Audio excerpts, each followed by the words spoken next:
아유, 늦진 않았죠. 아이고, 조금 덥네요. 제가 왜 뛰었는지 아세요? 일단 인사드려야죠. 안녕하세요. 제주여성 사진작가 차기열입니다. 저는 또 두 번째 방문한 도시예요. 충북의 음성에 와 있습니다. 뭐 사람들 고추도 유명하고 수박도 유명하다고 하는데 혁신의 도시, 산업의 도시라고 표현하죠.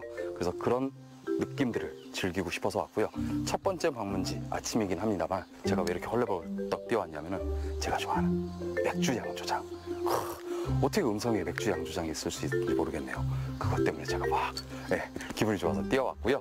그런 혁신이 숨겨진 맛과 멋 그런 것들을 음성에서 이번에도 찾아볼까 합니다. 빨리 가고 싶다.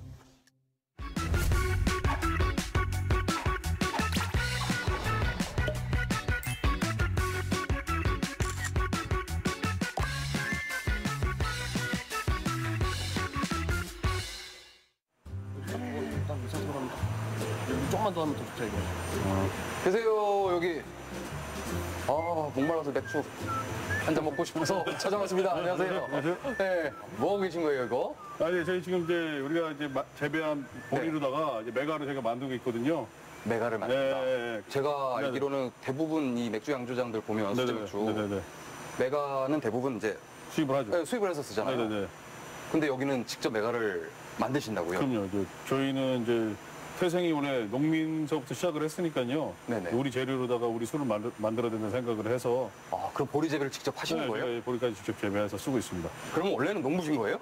네, 지금도 농사 짓고 있습니다. 농사 짓고 저희 팀원들 다 농사 짓고 있고 양조하고 있고요. 그걸 그냥 발효시켜서 메가를 만드시고 그렇죠. 그래서 그걸 갖고 이제 맥주를 만들어서 유통하고 있습니다. 와, 이거 거의 국내 최초 아닌가요, 거의? 메가를 만드는 것들은 뭐 조금 있지만 저희처럼 직접 재배를 해서 하는 것들은 아마 저희가 완제품까지. 네네, 완제품에 유통하는 거는. 야, 사실 근데 뭐 술 만드는데 뭐 최초 뭐 이런 게 중요합니까?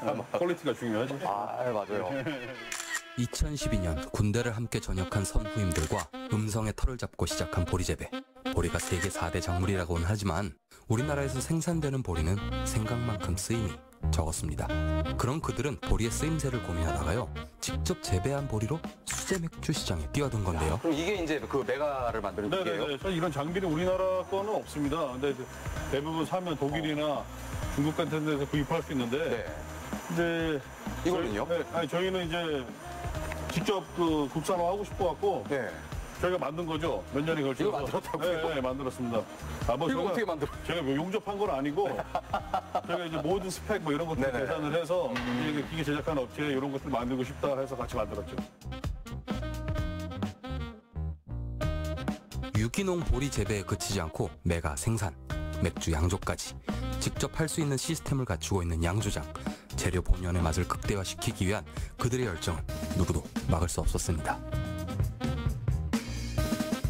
이 메가라는 게 이제 맥주를 만드는 요소 중에 여러 가지가 있는데 결국에는 이제 보리를 수확을 해서 단순히 그것만 집어넣는다고 맥주가 되는 게 아니고요. 이 보리 같은 경우에 발화를 시켜요. 발화를 시키는 이유는 뭐냐면 제가 알기로는 나중에 이게 효모랑 만나갖고 효모들이 맛있게 먹어서 요거를 알코올로 잘 만들게끔 만들어야 되는데 그렇게 하려면 요 탄수화물로 만드는 과정을 이 발화가 되지 않으면 안 된다고 해요. 제가 알기로는. 그래서 요 발화라는 과정을 거치고 요게 이제 나중에 그 메가의 주 원료, 맥즙을 거기서 뽑아내거든요. 그 원료가 되는 거예요. 맞나요, 대표님? 네, 맞습니다. 감사합니다. 주변 그 누구보다 우리 농산물을 사랑하면서 농업에 진심인 청년들. 보리에 국한하지 않고 다양한 곡물을 활용해서 다채로운 맛과 향의 맥주를 선보이고 있는데요. 농부로서 또 프로로서 최고의 맥주 맛을 위해 열심히 땀을 흘리고 있는 중입니다. 호비라는 거는 우리 왜 그렇잖아요. 그 맥주집 옛날에 호프집 가정 그거 없죠? 그건 아닌 것 같습니다. 그래요? 그 어원이 어떻게 되는지 잘 모르겠는데요. 그러니까요. 저는 그렇게 알고 있거든요. 그 호흡이 아닌 것 같아요. 아무튼 그 호비라는 게 이제 맥주 같은 경우에 맥주만 갖고 있으면 제가 알기로는 물론 이제 뭐 구수한 맛은 내지만 왜 커피도 그렇듯이 계속 생각나는 맛이 그 씁쓸한 맛들이잖아요. 맞습니다. 맞죠? 그게 그게 그걸 담당하는 게 홉이라고 제가 알고 있거든요. 네네. 종류도 되게 많다고 들었는데. 되게 많습니다. 근데 저희는 이제 그 홉 캐릭터만 쓰는 거는 쓰지 않죠. 왜냐하면은 홉은 이제 수입을 하니까요. 아, 네네. 넣긴 넣는데 네. 그냥 그 밸런스 잡는 선에서만 넣습니다. 뭐 예를 들면 IPA나 뭐 이런 네. 것들은 만들지 않아요. 아. 우리 이제 우리 곡물을 강조를 해야 되니까요. 아, 홉이 만들어간 재료는 네, 사용하지 네, 않고 네, 맥주는 않습니다. 사용하지 않고. 네네네. 그래서 어떻게 보면 라고 쪽에 조금 라거 라거랑 에일. 예, 뭐 저 세종 뭐 이런 스타일 한번 드셔보시면은 네네. 아실 겁니다. 이제 그런 네. 것들이 우리가 홉을 강조하진 않아요. 캐릭터를. 곡물을 강조하죠. 그러니까 이제 지금 봤던 거기서 이제 메가즙을 뽑아내면은 그 메가즙의 원료를 가지고 이제 물, 그 다음에 여기서 이제 효모를 집어넣어서 그때부터 이제 발효를 시키는 거예요, 맥주가. 근데 이제 여기서 이제 뭐 상면 발효를 하냐, 하면 발효를 하냐, 그거에 따라서 이제 에일이 되기도 하고, 그 다음에 라거, 우리나라 정말 가장 많이 마시는 탄산감 있는 곡이 되기도 하고, 또 이제 람빅이라고 자연 발효를 하는 또 맥주들도 따로 있고요. 그런 모든 것들이 사실은 여기서 사실은 이 효모에서 이제 또 결정이 됩니다. 지금까지 보셨던 과정은 그 효모가 어쨌든 최대한 맛있고 좋게 먹게끔 만들어주는 과정이라고 생각하면 좀 쉽지 않을까요? 꼬마리보다 이게 시간이 많이 걸리지 않나요? 라거 훨씬 오래 걸리죠. 그렇죠. 한 예, 예. 3주, 4주? 3주, 4주까지는 아니더라도 3주, 4주까지는 아니에요? 3주 정도 더 걸리네요. 3주 정도요? 예, 3주 정도. 맞죠. 뭐 대신 뭐 그런 기간이야. 가격에 좀 녹여서 팔면 되니까요. 예. 오래 발효하면 비싸지고요. 아, 맞아요. 예. 와. 그렇게 해서 하겠습니다. 칠링이 없네요. 칠링이 속 안에 들어있죠. 속 안에 들어있어요? 예, 예, 아, 예. 필터는요? 필터는 없습니다, 여기는. 생이네요, 그럼? 생이죠, 저희는. 그 대부분 원래는 걸러내지 않나요? 일반적으로는? 일단은 그 유통의 편리함이나 뭐 이런 것 때문에 이제 걸러도 되는데. 아, 예, 유통기간에? 저희는 이제 그 냉장으로 유통을 해야 돼요. 효모가 네. 살아있어서. 뭐 그런 것도 사실 가격에 놓으면 되니까. 근데 이게 생이 원래 더 맛있잖아요. 생이는 더 맛있죠. 맥주는 생이야죠. 맞습니다. 맥주는 그 그렇죠. 세균을 먹는 거죠. 그렇죠. 곰팡이를 먹는 거죠. 맞아요. 그냥 걸면 뭐하러 먹나, 맥주를. 점점 더 막 먹어보고 싶게 만드네. 야, 진짜 기대가 되네요. 야, 사진을, 예. 이게 뭐지? 이게 엠버라고?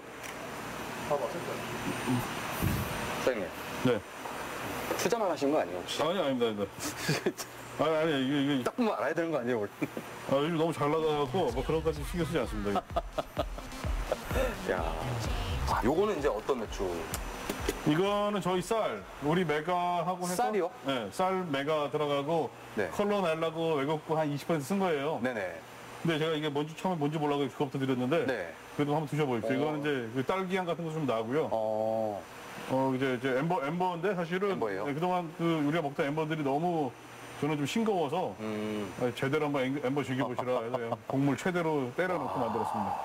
재료비 생각 안 하시나요? 안 하죠. 저희 직접 생산한 애들이라. 녹이면 되니까. 그럼요. 야. 우리 인생을 녹이면 되니까요. 저희는. 그렇죠. 네. 제가 말려는 같은 건 시간과 정성과 인생을 녹이면 그럼요, 되니까. 그럼요. 야, 엠버 맥주. 먹어보겠습니다.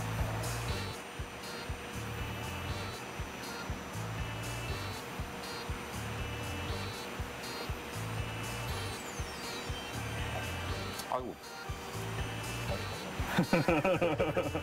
야. 딸기, 산딸기. 예, 스트로베리 향. 오, 딸기가 네. 제일 먼저 나오네요. 맞습니다. 요즘 그래서 딸기 향 난다고 맥주에서 네. 좀 잘 나가고 있습니다. 이게 그렇다고 딸기를 집어넣었어요. 딸기 안 집어죠. 와, 되게 신기한데, 이거? 네, 곡물을 갖고만 하는 거죠. 와, 그래서 도수는 어느 정도 돼요, 이게? 이거 한 7.2도 정도 될 거예요. 7.2? 네, 7.2도. 딱 적당한데요, 이거?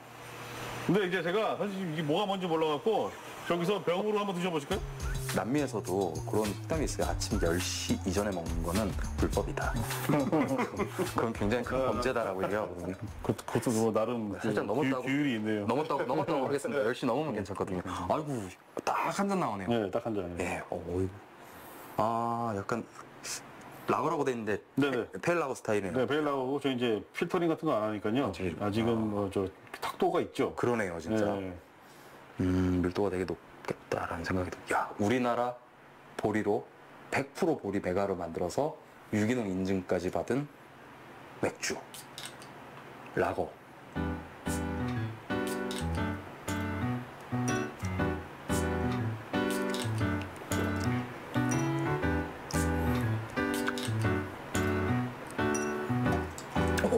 맛이 다양하네요. 라거라는 게 원래 사실은 맛이라고 표현하기보다는 우리나라 사람들의 입장에서는 시원하고 청량한 맛을 사실 원하잖아요. 맞습니다. 예, 기본적으로 거기에 기일이 들여져 있어서. 맞습니다.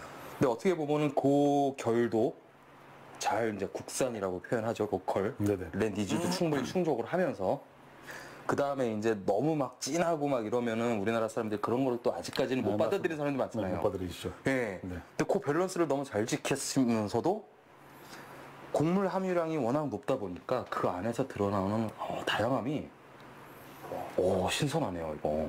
일단. 사실 이거 네. 세계에서 제일 신선한 술이죠. 왜냐하면은 우리가 직접 재배해서 뭐 그렇죠. 어디 갔다 왔다 갔다 할 필요도 없이 저희가 한 군데서 다 해버리니까요. 요즘 용어로 뭐라고 하더라도 탄소 제로 킬로미터 그런 맥주예요. 얘가. 네, 맞아요. 어디 왔다 갔다 하면서 이산화탄소 만들 일도 없습니다. 저희 술들은. 그러면 결국엔 또 뭐 유통마진도? 물류마진도 조금 그쵸. 줄어드는 거죠? 네, 저희가 이제 직접 재료를 하니까 저희 이제 목표는 하여간 우리나라 보리를 많이 써보는 게 목표니까요. 우리나라 보리를 최대한 많이 사용하는 게. 사실 이게 우리나라 보리가 쓸 데가 없으니까 지금 보리를 재배를 안 하는 거예요.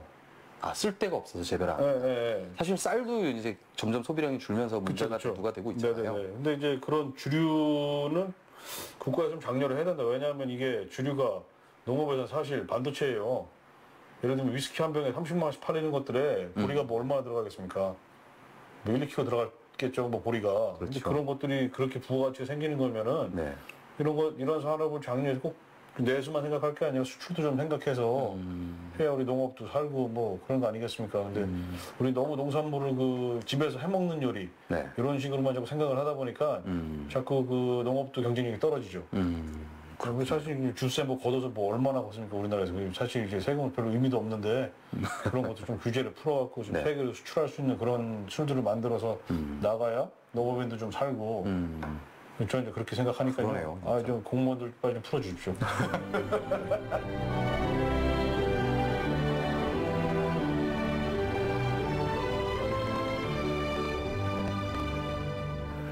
그러면 이제 다음 주부터 제가 저 안 부를 것 같아요.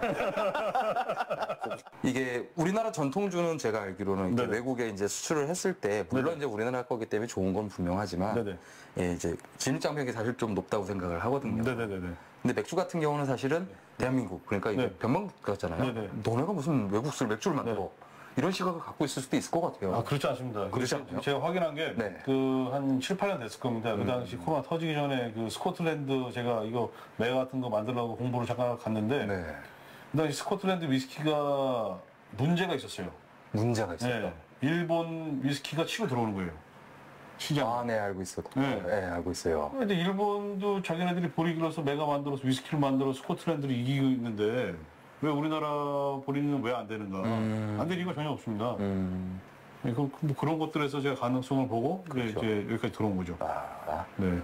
근데 이 정도 저는 뭐 개인적으로 뭐 맛이 있다 없다를 떠나서 이 정도 마시면은 저도 이제 여행을 하면서 해외에 있는 많은 술들 특히 이제 맥주 같은 경우는 너무나 뭐 쉽게 접할 수 있으니까 먹어봤는데 뒤지지가 않아요. 일단은 오히려 더 재료나 이런 부분이 너무 좋기 때문에 더 뛰어넘을 수 있고. 저희 원장품은 별거 없고요. 있을 것 같은데요. 맥주 많이 팔아서 우리나라 보리 많이 수매하는 게 제 목표입니다. 수매를 한다. 제가 우리나라 보리들 많이 수매해서 직접. 직접 수매해서 그제 가공해서 소비를 할 수 있게. 그렇죠. 우리 맥주를 위하여. 우리 보리로 만든 최고의 맥주 역시 우리 것이 좋은 거예요. 신토보리.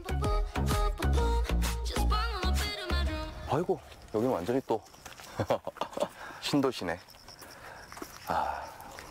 아침에 그 특이하죠? 수제 맥주 양조장에서 또 그 홉 냄새 잔뜩 맡고 또 배가 고파졌어요. 여기 이제 그 충북의 혁신도시인데 여기에도 또 되게 맛집이 있다고 얘기하고요. 제가 살고 있는 또 제주도랑 또 연관이 있는 집이라고 하네요. 거의 다 온 것 같은데 한번 가볼까?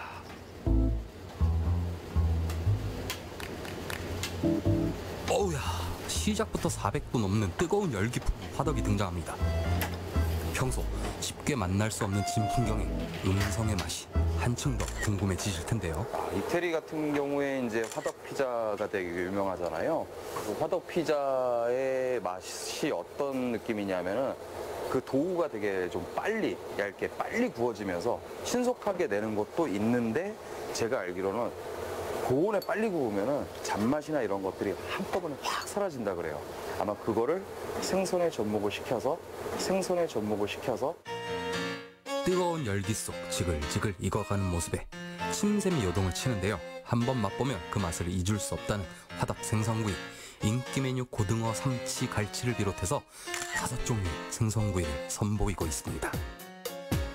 이 생선구이도 고온에다 구우면은 이게 기름이 순식간에 쫙 빠지고요. 되게 이제 비린내 안 나고 바삭하고 고소하게 구워지거든요. 그리고 안에는 참나무를 넣어놔가지고요. 이제 구워지면서 참나무 향이 살짝 배이게끔 이렇게 해서 손님들이 비린내는 안 나고 뭔가 향긋한 향이 난다 이런 말씀도 많이 하시고 그러거든요. 저는 이제 고향이 여수예요. 네, 그래서 어렸을 적부터 이제 생선을 많이 접하다 보니까 이런 데 이제 관심 많이 갖게 돼가지고, 그리고 이제 하다 보니까 이제 주변에 뭔가 생선구이집이 여러 군데 있는데 여기랑은 조금 차별화되고 해야 되기 때문에 그래가지고 이제 좀 고민을 하다 보니까 이렇게 됐죠. 충북 쪽에는 바다가 없잖아요. 그러니까요. 예. 안 썰었을 것 같아요. 그게 오히려 더 매력이 되는 거죠. 그리고 또 우리나라의 딱 중심이잖아요. 제 고향 여수도 가깝고 서울도 가깝고 1시간, 2시간 안에 이 팔도를 다 돌아다닐 수 있는 이런 구조라서 이게 되게 마음에 들고요. 여기가 이제 지금 충북 혁신도시잖아요. 그래서 혁신도시 한 덩어리에 반 틈은 진천이고 반 틈은 음성이고 이래요. 그래서 진천은 외로부터 생거 진천이라고 하잖아요. 사거, 용인, 생거, 진천. 그만큼 살기 좋은 산 좋고 물 맑은 이런 곳이라서 되게 사는데 만족을 하고 있어요. 예. 그리고 또 음성에는 뭐 청결고추니 막 이런 거, 복숭아니 이런 거 맛있는 것도 많이 나오고 수박도 되게 유명하고 그래가지고 농산물도 신선하게 접할 수 있고, 그리고 여기 분들이 충청도 분들이 되게 순둥이 분들이세요. 그래갖고 되게 친절하시고 그래갖고 너무나 인정도 많고 해가지고 뭐 고향집 못지않게 되게 즐겁게 생활하고 있습니다. 연기 그리고 냄새 때문에 사실 집에서 생선구이 해먹는 게 쉬운 일은 아니에요. 그래서 싱싱한 생선과 또 화덕의 조합, 이 발상의 전환이 가져다준 맛있는 만남은 손님들의 발걸음을 자연스럽게 이끌 수밖에 없는데요. 엄청 시원해? 맛있어요. 이거 입에다가 싸먹으면 맛있어. 야, 근데 되게 부드럽다. 나 고등어회가 이렇게 불 달아? 보통 비린데? 엄마 여기가 노래. 응? 갈치가 되게 큰 것 같아요. 갈치 되게 맛있고 고추장 불고기도 완전 저희 스타일인 것 같아. 네가 얘기 한번 해봐. 맛있네요. 가정집에서 그냥 후라이팬 같은 데나 뭐 에어프라이기로 굽는 것보다 맛이 조금 더 담백하긴 했거든요. 고소하고. 그래서 방금 말씀해주신 그 화덕 때문에 아 그런 이유가 있었구나라는 걸 좀 알게 된 것 같아요. 아, 고등어회요? 아, 고등어회 제주도에서 먹어봤었는데 그때는 좀 비렸었거든요. 오늘 이건 되게 달아요. 달고 뭐 이게 김이랑 날치랑 같이 싸서 먹으니까 확실히 그 거부감이 좀 덜한 것 같고, 그 김이랑 쌈장이랑 그 조화가 되게 잘 맞는 것 같아요. 그 뭐지? 방어회 느낌도 좀 나고 되게 괜찮은데요? 아, 네, 맛있어요. 저는 여기 주민이거든요. 네, 제가 오늘 여기 처음 왔어요. 근데 여기 좀 그 엄마들 사이에서도 좀 유명해가지고 맛있다고 소문나서 먹으러 왔는데 맛있어요. 그리고 원래 고등어회를 되게 좋아해가지고, 근데 여기는 또 안 비리고 맛있어서 괜찮은 것 같아요.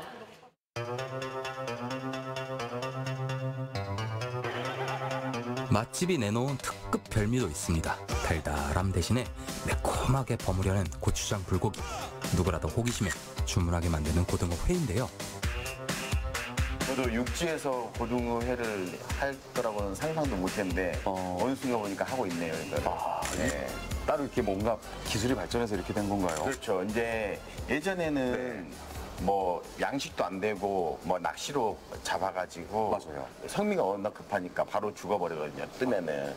그래서 뭐 마취 시켜가지고 갖고 오고 이랬었었는데 지금은 이제 양식도 되고 활어차가 좀 많이 이제 발달돼가지고 좋아졌어요. 신선하게 갖고 올 수가 있어요. 와, 그러네요.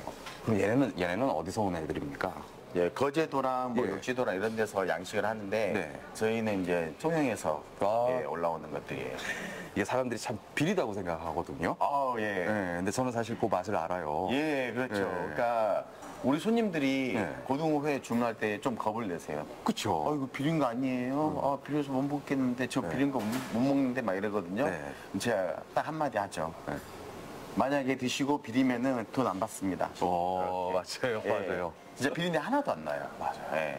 그 제가 사실은 회 종류도 좋아하고 특히 이제 고등어 회는 제주에 있다 보니까 좀 자주 접하게 되는데 이따가 저도 이제 먹어보겠지만 비린내가 일단은 안 나더라고요. 저도 예. 깜짝 놀랐어요. 예.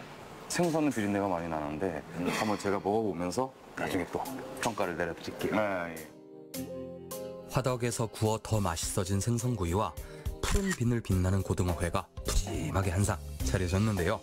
한 번 먹기 시작하면 멈출 수 없다고 합니다. 시초관에서 갓 나온 저희 사장님이 그렇게 자랑을 하셨는데 11가지 식재료를 다양한 식재료 넣은 보통 쌈장이 아니고 특제 쌈장이라고 하네요. 요것만 찍어서 먹어볼게요.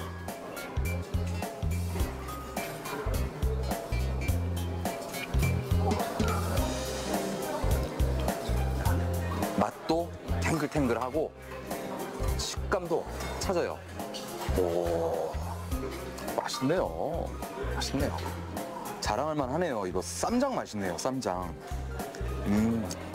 일반 쌈장이랑은 좀 틀려요. 오, 이게 이 집의 또 매력 중에 하나네. 그 옛날에 이제 선도가 좀 떨어져 갖고 이제 선어로 있는 고등어들 조금 날씨 더운 날에 좀 잘못 사면 그거는 비릴 수가 있어요. 예, 구이에서도 좀 비린 맛이 날 수가 있겠죠. 근데 고등어 회는 일단 절대 비리지 않습니다. 그러니까 일반적으로 우리가 먹는 뭐 흔히 먹는 광어회, 뭐 우럭회 이것도 물론 맛있죠. 근데 좀 특별한 경험을 하고 싶다면 그리고 주변에 혹은 특히 음성에 왔을 때 제주도 고등어 회가 있는 지역에 가면은 꼭 한번 드셔보세요. 고등어 회는 진짜 맛있습니다. 네, 고소해요. 땅콩 버터 먹는 느낌 약간 그 정도로 고소해요. 이거 꼭 드셔봐야 돼요. 그리고 날치알은 제주도도 그렇고 주는 데도 있고 안 주는 데도 있어요. 근데 요거는 이 집은 제주 날치알을 줍니다. 그리고 요 초생강 하나 얹으면 또 맛이 좀 배가 되죠. 그래? 보세요. 나쁘죠? 비린내 하나 없이 입에서 살살 녹아내리는 고등어회. 그 맛의 여운 좀처럼 잊기 어려웠습니다. 극강의 고소함으로 입맛을 돋웠으니 오늘의 주인공 화덕 생선구이 맛을 감별해볼까요? 고등어회 절대 안 비려요. 진짜요.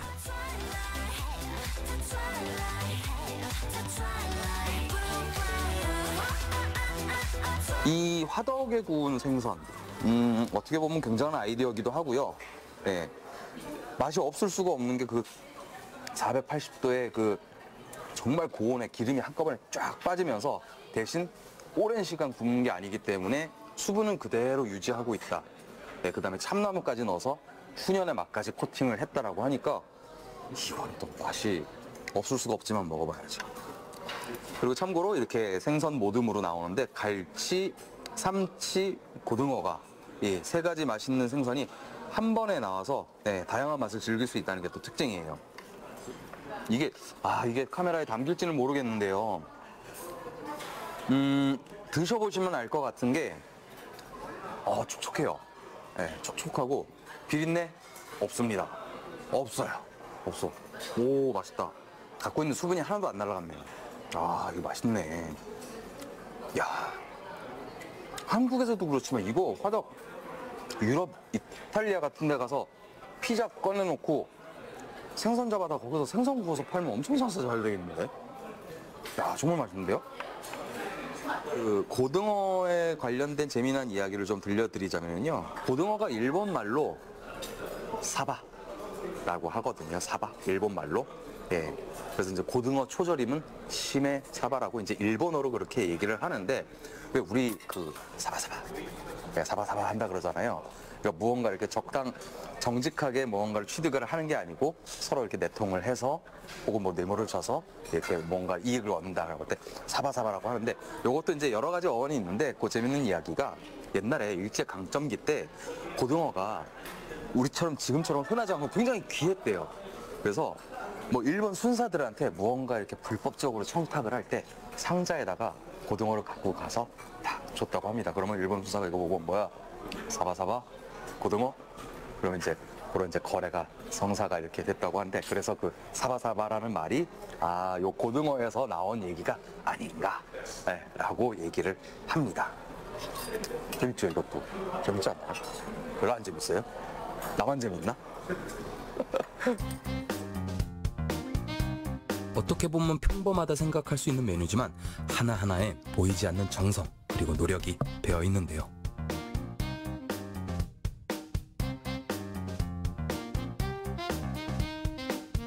이거는 어머님 손맛이라고 해야 됩니다. 제가 아까도 말했지만 여수 출신이잖아요. 여수 하면은 간장게장을 또 빼놓을 수 없거든요. 여수 가면 간장게장 골목도 있어요. 거기 다 간장게장 파는데, 거기에서 이제 저희 고향에 계시는 이제 우리 어머니는 뭐 일찍이 돌아가셨으니까 우리 어머니 손맛을 모르고, 근데 저희 누나가 있어요. 누나가 어머니 손맛을 그대로 이렇게 전수 받으셔가지고 누나가 엄청 요리를 잘하세요. 이 간장게장은 누나한테 뺏은 거예요. 예. 자고로 맛의 세계에선 다다익선이 진리 아니겠습니까? 담백한 겉바속촉 그리고 때론 쫀득하고 탱글한 맛은 그야말로 밥도둑이 아닐 수 없는데요. 맛집만의 차별화된 경쟁력은 그 맛에 즐거움을 더합니다. 여행을 나가면 짧든 길든 자기가 흔히 먹던 집밥, 고향밥이 생각난다 그러잖아요. 어떻게 보면 이제 저는 이제 제2의 고향이 이제 지금 제주에서 살고 있는데, 사실은 제주에서 많이 만날 수 있는 식재료들 중에 하나거든요. 그래서 저는 이렇게 충청북도에 와서 약간 제주와랑 비슷한 맛을 좀 느끼고 가는 것 같아서 약간 더 힐링이 되고, 두 가지 곳을 방문하고 먹어보고 사진을 찍으면서 요번 음성 여행은요, 와우. 전문적인 용어로 깜놀. 예, 그만큼 정말 뭔가 새로운 걸 발견하고 가는 듯한 정말 보석 같은 곳이 아닐까라는 생각이 듭니다. 오늘 정말 맛있게 잘 먹었습니다. 감사합니다.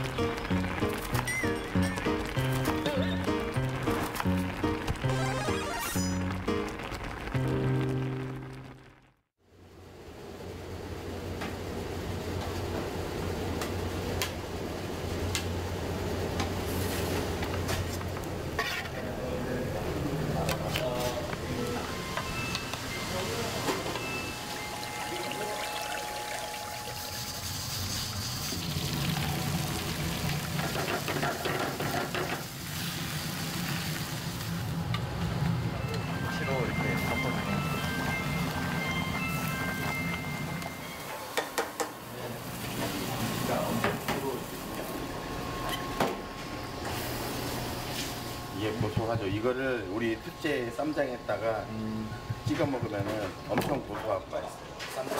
아니 쌈장을 하나 더 달라고 할까? 그러려고. 장난 아니야? 쌈장 하나만 더 주세요. 지금 여름인데? 고등어가 여름에 먹을 수 있나? 완전 맛있어. 건강했어. 완전 맛있어. 이게 김에다가 날치알을 싸가지고 먹으면 맛있어. 쌈장이. 물 여기다.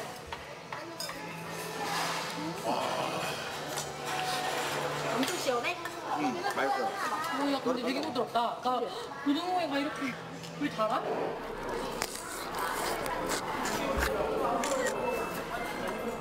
어우, 맛있다. 아직도 꽃이 있네. 안녕하세요. 충북의 여행지기 이주혁입니다. 오늘은요, 시 한 편 들려드릴게요. 오래 보아야 예쁘다. 자세히 보아야 사랑스럽다. 너도 그렇다. 나태주 시인의 풀꽃이라는 유명한 시인데요. 이 내용은 사람뿐만 아니라 우리 고장에도 해당되는 말일 겁니다. 잘 안다고 무심코 지나쳤던 우리 고장에 숨은 명소들이 참 많거든요. 제가 오늘 찾은 이곳 음성군에도 새로운 곳, 몰랐던 곳, 알고 있지만 잊고 지냈던 곳들이 있습니다. 제가 오늘은 새로운 음성을 소개해 드릴게요. 가보시죠.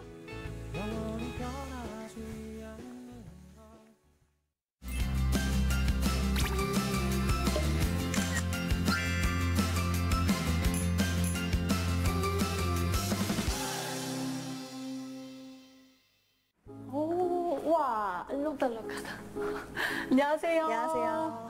와, 공간이 굉장히 알록달록하고 네, 너무 현대적이에요. 네. 저희가 4월 3일 날 개관을 한 이제 신생 박물관이다 보니까 시설도 깨끗하고 굉장히 알록달록하게 예쁜 공간입니다. 근데 앞에서 보니까 수소 안전 뮤지엄이라 되어 있더라고요. 네. 뭐 수소 안전과 관련된 공간인 거예요? 네, 저희가 이제 수소안전 뮤지엄이라고 해서 수소 안전뿐만 아니라 현재 저희가 사용하고 있는 이 가스들이 어떤 종류가 있고 그럼 이 가스들은 어떻게 하면 안전하게 쓸 수 있는지를 모든 전반적인 내용을 체험하실 수 있는 공간이에요. 앞으로는 이 화석 연료가 아니라 2050 수소 사회라고 해서 이제 이 수소를 에너지로 사용하기 위해서 이제 앞으로 도래를 하고 있는데 그 50년에 저희가 이제 이 깨끗하고 안전한 수소가 이렇게 사용이 될 거다라는 거를 인식시켜 드리려고 저희가 이제 만들고 있거든요. 네. 네. 다른 지역이 아니라 음성에 있네요. 네, 맞습니다. 그 이유는 이제 저희 음성에 한국가스안전공사 본사가 있어요. 그리고 이제 2020년 수소법이 개정됨에 따라서 이 수소 안전 전담 기관이 한국가스안전공사가 됐어요. 그러다 보니까 저희가 이제 본사 옆에 있는 이 공간을 만들게 된 겁니다. 그러면 공간은 어떻게 이루어져 있는 거예요? 현재 저희가 이렇게 지금 제가 선생님과 얘기하고 있는 1층 공간뿐만 아니라 2층에서는 이제 7개의 체험관과 1개의 전시관으로 이루어져 있는데요. 굉장히 다양하고 어린 아이들뿐만 아니라 어른들도 오셔서 쉽고 재밌게 또 친근하게 배워볼 수 있는 모든 체험관으로 이루어져 있어요. 첫인상이 아기자기하고 귀여운데 안에 내부 공간은 어떻게 꾸며져 있을지 궁금해요. 네, 그렇죠. 안내를 좀 해주실까요? 알겠습니다. 지금부터 그럼 저와 함께 2층으로 올라가 보실까요? 네. 준비되셨죠? 네. 아이가 된 기분이에요. 우리나라 최초로 선보인 수소안전 뮤지엄. 미래에너지로 각광받고 있는 수소와 가스 안전에 대한 궁금증을 다채로운 체험을 통해 해결할 수 있는데요. 여기는 가스안전 클래스, 여기가 첫 번째 공간인 건가요? 맞습니다. 이 공간은 이제 첫 번째 가스안전 클래스라고 하는 공간인데요. 여기서는 저희가 아직은 수소 이야기를 하지는 않아요. 대신에 지금 현재 저희가 쓰고 있는 이 가스들이 어떤 종류가 있는지 저희 뮤지엄의 대표 캐릭터를 통해 보고 자, 아까 보신 것처럼 OX 퀴즈를 통해서 재미있게 종류에 대해서 알아보는 공간이에요. 몸풀기로 도전한 가스 OX 퀴즈. 쉬운 듯 했지만 고개를 갸우뚱하게 하는 문제들이 꽤 있더라고요. 그럼 가스 종류가 4가지로 구분되는 거예요. LPG, LNG.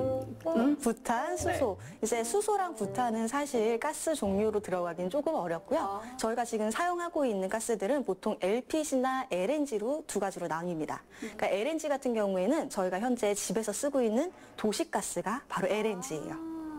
그리고 LPG 같은 경우에는 저희가 자동차에도 들어가는 그 가스통. 네. 아시죠? 그 가스통에 들어가서 이제 자동차 연료로도 사용되는 가스가 바로 LPG입니다.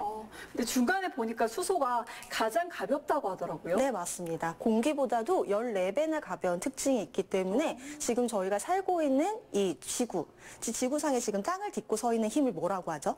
중력. 맞습니다. 이 중력으로도 수소는 잡히지가 않아요. 아, 정말요? 네. 그래서 우주에서는 75%를 차지할 만큼 굉장히 풍부하지만 지구 대기권 내에서는 약 0.0000055% 정도밖에 존재하지가 않아요. 와, 1%도 안 되는 맞습니다. 거예요?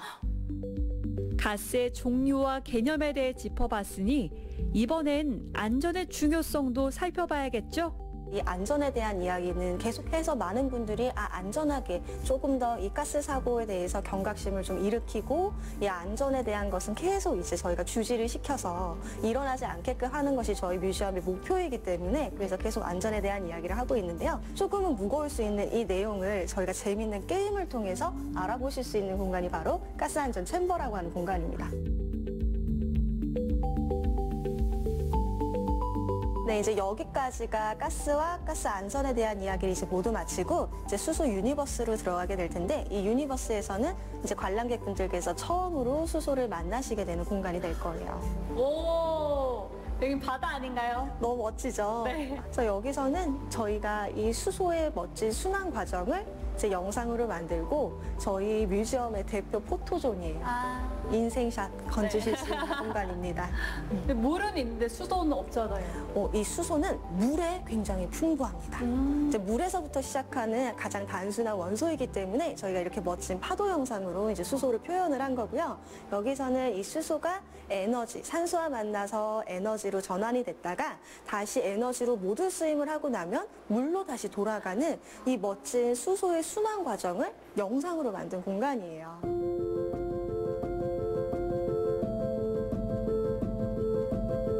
수소의 생산, 그리고 저장, 사용과 운송 이 네 가지를 저희가 합쳐서 수소 밸류체인이라고 부르고 있는데요. 그 밸류체인으로 만들어진 2050년의 우리나라 미래 수소사의 모습입니다. 굉장히 멋지죠? 네. 그린 수소가 앞으로는 저희의 궁극적인 목표가 이제 될 텐데요. 이 그린 수소는 말 그대로 친환경 에너지, 이 신재생 에너지, 풍력이나 자연, 태양력 같은 이 자연적으로 발생하는 에너지와 결합을 해서 만들어진 수소가 바로 그린 수소가 될 건데요. 이 그린 수소 같은 경우에는 탄소 배출이 전혀 없습니다. 순수한 물만을 배출해내기 때문에 앞으로 저희가 궁극적으로 아주 깨끗한 에너지를 사용할 수 있게끔 만들어내고 있어요. 근데 그 도시가 수소로 가득 차게 되면 위험하지 않을까요? 많은 분들이 수소하면 폭탄을 먼저 연상을 하시는 분들이 굉장히 많으세요. 저희가 현재 사용하고 있는 이 수소 에너지와 수소 폭탄에 들어가는 이 수소는 원료부터가 완전히 다른 에너지예요. 그럼 평소에 우리가 쓰는 수소 에너지는 터질 위험이 적은 건가요? 그럼요. 현재 저희가 쓰고 있는 이 가솔린보다도 그 자연 발화 온도가 571도로 굉장히 높은 발화 온도를 가지고 있기 때문에 네. 평상시에도 이 수소는 절대로 터질 위험이 없습니다. 어떠한 유해 물질도 발생시키지 않는 친환경 에너지원 수소. 차세대 에너지원으로 주목받을 만한 이유가 충분합니다. 근데 아폴로 때부터 썼다고 하면 수십 년이 흐른 거잖아요. 그럼요. 네. 근데 그 사이에 우리가 뭐 전기라든지 풍력 쓰는 것처럼 왜 발전이 안 된 거예요? 이게 아까도 저희가 보신 것처럼 이 수소는 순수한 수소를 추출하는 방식이 약간 많이 까다로워요. 네. 그렇기 때문에 계속 과학적으로 실험도 하고 발전을 하다가 네. 이 수소 에너지를 가장 이제 편하게 보편적으로 가장 좀 우리가 쉽게 할 수 있는 생산 방식을 요즘에 저희가 이제 개발을 해서 이제 조금 보실 수가 있게 된 거예요. 근데 기술 단계가 이르렀군요. 어떤 단계? 맞습니다. 저희가 지금 현재 사용하고 있는 이 수소 자동차, 우리나라가 전 세계에서 가장 많이 사용하고 있다고 해요. 수소 에너지는 여러 분야에서 다양한 형태로 활용이 가능한데요. 에너지의 미래를 엿볼 수 있는 수소안전 뮤지엄에서 보고, 듣고, 만지며 수소 에너지의 모든 걸 만나보시기 바랍니다. 앞으로 저희가 이제 살게 될 이 지구가 현재로는 지구 오염 때문에 많이 아파하고 환경도 굉장히 많이 좀 문제가 이슈가 되고 있는데 이 환경 오염 그리고 이제 앞으로 우리가 다음 세대에게 물려주기 위한 깨끗한 지구가 되기 위해서는 저희 뮤지엄, 수소안전 뮤지엄을 통해서 수소가 이렇게 안전하고 우리에게 많은 도움을 줄 수 있는 에너지구나 이런 걸 많이 느껴가셨으면 좋겠고요. 그리고 또한 지금 현재 저희가 사용하고 있는 이 가스들도 어떻게 하면 안전하게 쓸 수 있는지 사고가 일어나지 않게끔 하기 위해서는 우리가 어떤 노력을 해야 되는지 많은 전반적인 내용들 많이 알아가셨으면 좋겠습니다.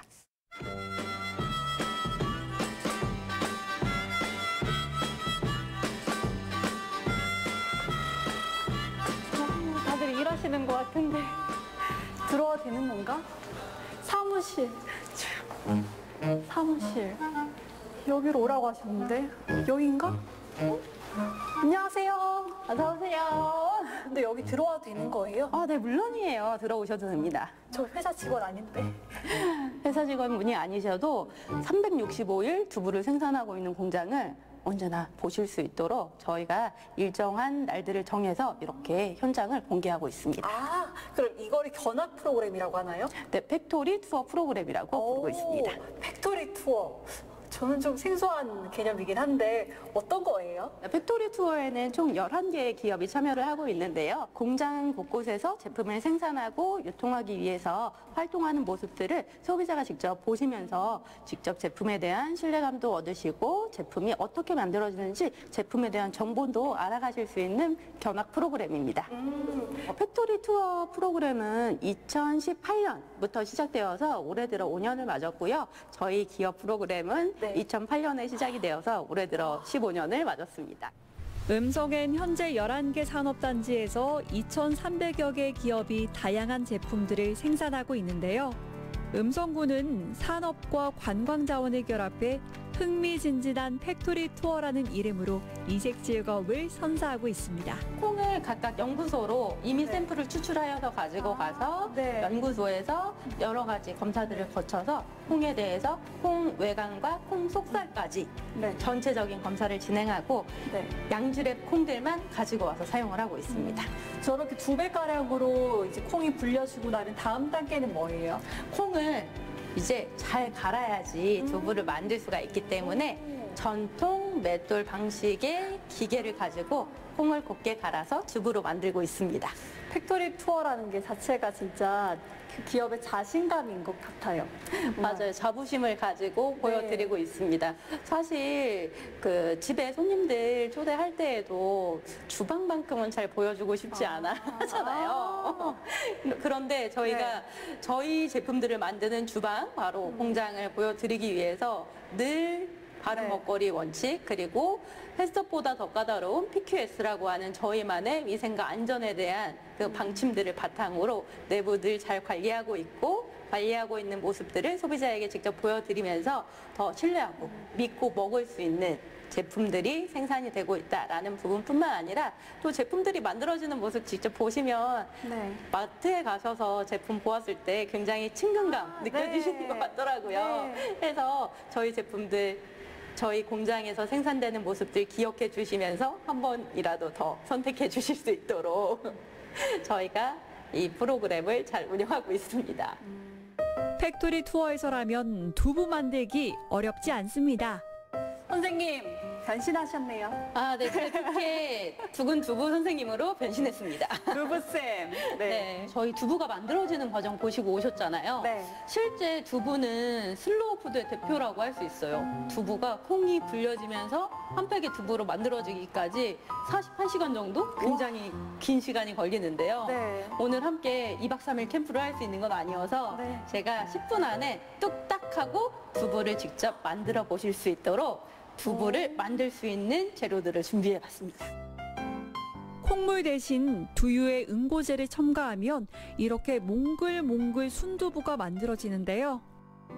두유가 이제 푸딩처럼 보들보들 순두부로 응고가 되었습니다. 이거 맛봐도 돼요? 네, 그대로 먹으면 순두부고요. 여기에서 물을 얼마나 제거하냐에 따라서 다양한 모습으로 변하게 됩니다. 어때요? 고소하죠? 맛있어요. 자, 더 고소해질 수 있도록 이제 물기를 함께 제거해 보도록 할게요. 순두부를 틀에 넣고 단단하게 눌러주면 우리가 흔히 아는 모두부가 완성됩니다. 짜잔! 포커님 두부도 너무너무 예쁘고 맛있어 보이는데요. 자, 두부 만들기 대성공입니다. 네, 우와. 진짜 두부예요. 네, 안에 결도 그대로 부드럽게. 따뜻하고요. 따로 간을 안 해서 전 담백해서 더 맛있어요.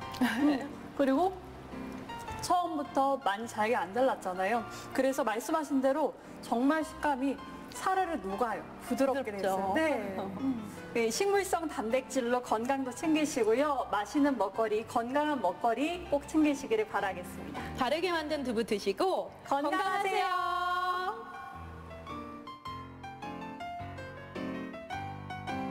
와, 진짜 먹음직스러운 식단이 제 앞에 있는데요. 소개를 좀 해주세요. 이 앞에 있는 식단은 211 메뉴 식단인데 211을 이제 뜻하는 것은 2는 채소, 그다음에 1은 단백질, 나머지 1은 탄수화물 해서 이제 비율로 먹는 식단인데 여기 앞에 준비되어 있는 것들은 주로 이제 포화지방이 적은 식물성 단백질 식품으로서 만든 요리들이고요. 네. 국은 이제 들깨를 넣은 들깨 미역국, 그리고 샐러드는 각종 채소를 넣고 그 위에 올려진 토핑은 고기가 아닌 이제 두부로 만든 두부 텐더로 토핑을 해봤습니다. 엄격한 원칙으로 바른 먹거리를 생산하고 있는 기업. 남다른 자부심이 느껴지는 한 끼였습니다. 똑같아요. 저는 사실 고기를 많이 먹고 많이 네. 좋아해서 다르면 어떡하지? 거짓말할 수도 없는데 했는데 진짜 똑같아요. 우리가 평소에 먹이는 함박스테이크랑 정말 똑같아요. 제가 직접 먹어보니까 진짜 맛있어요. 제가 고기 육식파라고 말씀드렸잖아요. 네. 사실은 맛이 없었으면 안 먹었을 건데 진짜 맛있더라고요. 제가 기존에 가지고 있던 식물성 단백질 텁텁할 거야, 맛 없을 거야, 육즙 없을 거야 라는 그런 편견들을 좀 깨준 시간이었어요. 생각보다 기대 이상으로 예상 밖으로 정말 맛있어서 놀랐습니다. 감사합니다. 마지막으로 저희 시청자분들 많이들 보고 계시거든요. 네. 바른 먹거리, 바른 식단 하시라고 한 말씀 해주세요. 저희 회사의 콩으로 만든 식품들이 다양하고 많으니까 식물성 단백질로 건강 챙기시고 저희 회사 제품 많은 사용 부탁드리겠습니다. 건강해주세요. 건강해주세요. 늦여름이라 그런지 바람이 불긴 하네요. 좀 선선합니다. 저희 누구 기다리시는데 안녕하세요. 안녕하세요. 네, 저는 오늘 여기가 백야가 처음이긴 하거든요. 네네. 자연휴양림도 많은데 백야 자연휴양림만의 특징이 있을까요? 네, 특징이라고 하면은 들어오시다가 보시면은 왼쪽 산, 또 저쪽 건너산, 네. 이 앞산 해가지고서 141만 평이에요. 이 산 우와, 진짜 넓다. 141만 평 안에 자연휴양림이 37헥타, 수목원이 35헥타 이렇게 조성이 되어 있습니다. 그 수목원하고 같이 붙어 있어요? 네네. 그 안에 숲속의 집이 또 29동이 있어서 잠을 자실 수 있고 또 오토 캠핑장이 26면이 있어서 네. 캠핑도 또 즐기실 수 있어요. 숲속의 집에는 요정들이 사나요? 그럴 수 있습니다. 농담입니다. 그럼 저희도 한번 걸으면서 대화를 나눠볼까요? 네, 그러시죠. 네, 가보시죠. 네. 여기 적혀 있네요. 무장의 나눔길 네. 시작.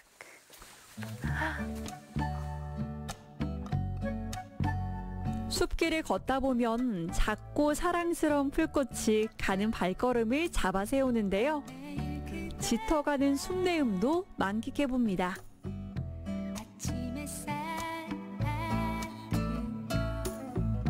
여러 산책로가 있는데 여기를 첫 번째로 가자고 하신 이유가 있으세요?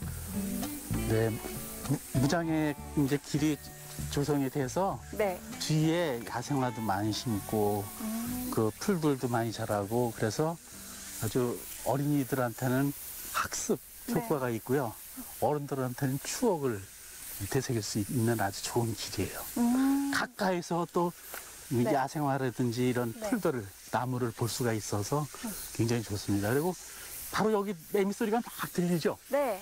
이 숲속 무장의 길이기 때문에 그래요. 저쪽 길을 가면은 이런 걸 못 느낄 수가 있죠. 가까이에서 네. 지금 풀내음이나 전 달달한 향도 느껴지거든요. 네. 이런 것도 조금 더 가까이에서 있을 수 있으니까 조금 더 강하게 와닿는 것 같아요. 그렇죠. 그렇죠. 오, 선생님 여기에는 네. 군락지가 바뀌었어요. 이건 무슨 나무예요? 버드나무예요. 이거. 쭉쭉 뻗었다. 여기 이것 좀 보세요. 이곳을 보세요. 이게 야생화 네. 산수국이라고 하는 나무거든요. 산수국? 산수국. 산수국. 네. 근데 얘가 다 이렇게 꽃이 요렇게 폈다가 여기 재켜진 거거든요.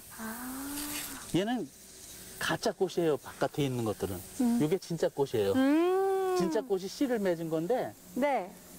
씨를 맺기 위해서 이 꽃이 너무 작으니까 네. 벌나비를 잘 못 불러 모아요. 그러니까 가짜 꽃을 만들어 가지고 이렇게 벌나비를 불러 모으고 있다가 네. 수분이 되면은 다 뒤집어져요. 이렇게 전체가 다 뒤집어졌죠. 네. 이게 뒤집어진 거는 수분이 끝났다. 다른 동생들한테 빨리 가라. 벌나비야 이렇게 네. 양보하는 꽃이에요. 제 소임을 다 한 거네요. 네, 제 소임을 다 했다고 네. 확 뒤집어지는 거예요. 양보하는 그런 꽃입니다. 산수. 예쁘다. 마음이 이쁜 꽃이에요. 오. 쟤도 들었을 것 같아요. 우리가 몰랐던 숲속 자연의 신비로움. 알면 알수록 흥미진진하더라고요. 얘는 으름이라고 하는 동물식물인데 네. 이게 보면 열매꽃이에요. 우와. 이게 이제 뭐 한국산 바나나라고도 많이 불러요. 실제로 먹어도 돼요? 네, 실제로 익으면은 이게 바나나처럼 비켜져요. 벌어지면서 속살이 하얀 살이 나와요. 달아요? 네, 달아요. 근데 씨가 많은 단점이 있어요. 네, 으름이 많이 다르죠. 지렁이에요. 지렁이가 나왔네요. 네. 얘는 이렇게 나오면 살아요? 어디 땅에다 파고 들어가면 살 텐데 네. 개미들이 이제 달라붙어가지고 잡아먹게 되죠. 그럼 어떻게 해야 살려줄 수 있어요? 이런 데로 다 보내면은 살려줄 수는 있죠. 살려주세요, 선생님.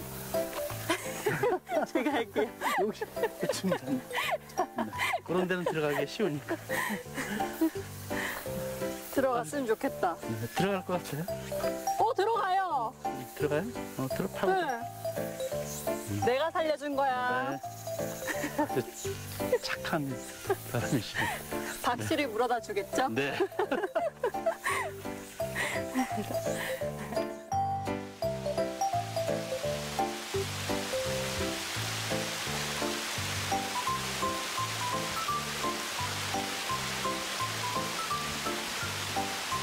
여기 관람객들을 위해서 여기다가 인공폭포를 만들었어요. 그래서 이제 주말 같은 때 사람이 많을 때는 이 폭포를 물을 흘려서 내려보내고 합니다. 제가 서울에 여기 141만 평이라고 말씀을 드렸는데 거기에 임도가 조성이 되어 있습니다. 그래서 임도를 한 바퀴 전체를 돌면은 4시간 반이 걸려요. 그래서 걷기 좋은 길이면서도 아주 건강을 얻어갈 수 있는 휴양림입니다. 와, 이제 쉬러 한번 와야겠네요, 다들. 네, 오세요. 네. 오늘 말씀하신 거 다 한 것 같은데 아까 체험 있다고 하셨잖아요. 네. 체험장으로 안내를 도와주시겠어요? 네, 목재 체험장으로다 네. 가시면 되겠습니다. 가시죠. 네, 가시죠.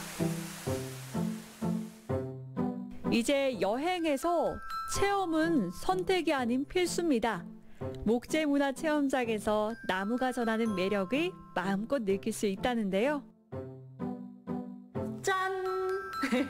이번에는 준비물을 다 갖추고 의상까지 갖춰 입고 먼저 인사를 드려요. 안녕하세요. 네, 안녕하세요. 선생님, 여기 공간을 들어서자마자 굉장히 기분이 좋았던 게 상쾌한 나무 향이 나더라고요.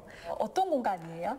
네, 저희 백야목재문화체험장은 나무에 대한 올바른 지식과 정보, 그리고 다양한 목공체험 기회를 제공하는 공간입니다.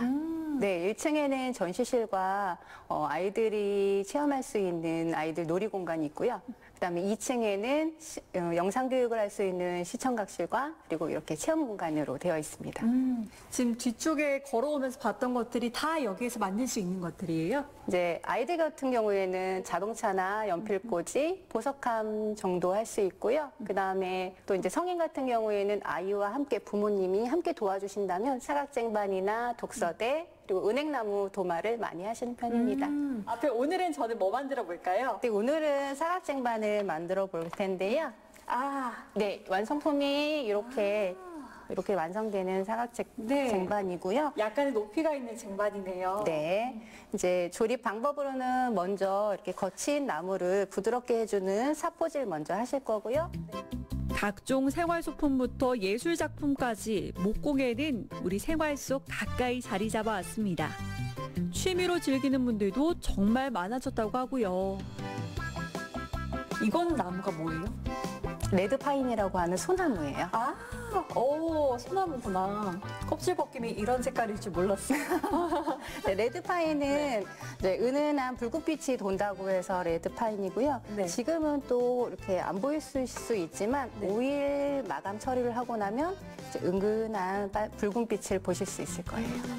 같이 오면, 가족들끼리 오면은 더 좋을 것 같아요. 서로 못하는 부분 도와줄 수도 있고. 네, 맞아요. 저희가 지금 7월 달까지 이제 가족들이 함께 하실 수 있는 체험을 진행했었거든요. 네, 그때 이제 아이들이 할 수 있는 테이블과 또 이제 부모님들, 어르신들이 할 수 있는 도마 작업을 했었는데 이제 서로 와서 사포도 도와주고 못하는 것도 도와주고 하다 보니까 이제 부모님과 같이 할 수 있어서 네, 가족들끼리 더 돈독했던 그런 수업을 했던 적이 있습니다. 짧은 시간 뚝딱 만들어지는 게 아니다 보니까 어떻게 보면은 인고의 시간도 약간은 필요하잖아요. 네, 맞아요. 거기에서 참을성 같은 거 기르는 것도 아이들한테 도움이 될 것 같아요. 어른도 마찬가지로. 그렇죠. 이제 집중력도 길러주고 또 인내심도 길러줄 수 있어서 좋은 것 같습니다. 짜잔! 완성을 했습니다. 옆에서 보셨잖아요. 많이 도와주시긴 했지만 10점 만점에 몇 점 주시겠어요? 10점이요. 우와! 말씀만이라도 감사합니다. 아, 정말 잘하셨어요. 저도 처음에는 이게 마음이 갈까 싶었는데 진짜 제 손으로 만지고 느끼고 애를 쓰다 보니까 진짜 가져가서 예쁘게 잘 써야겠다라는 생각이 들어요. 그만큼 다른 분들도 그만큼 애착을 느끼시겠죠? 네, 선물용으로 만드시는 분들도 많고요. 또 이제 버닝이라고 해서 나무를 태워서 그림이나 각인을 하는 작업을 또 하실 수 있어요. 그래서 이제 이름이나 그림을 각인을 해서 선물용으로 전달하기에도 좋으실 것 같습니다. 와, 정성과 마음 다 선물하는 거네요. 따뜻한 선물이 되겠죠? 네, 기억이 굉장히 오래 남을 것 같아요. 그리고 함부로 못 쓸 것 같아요. 네, 맞아요.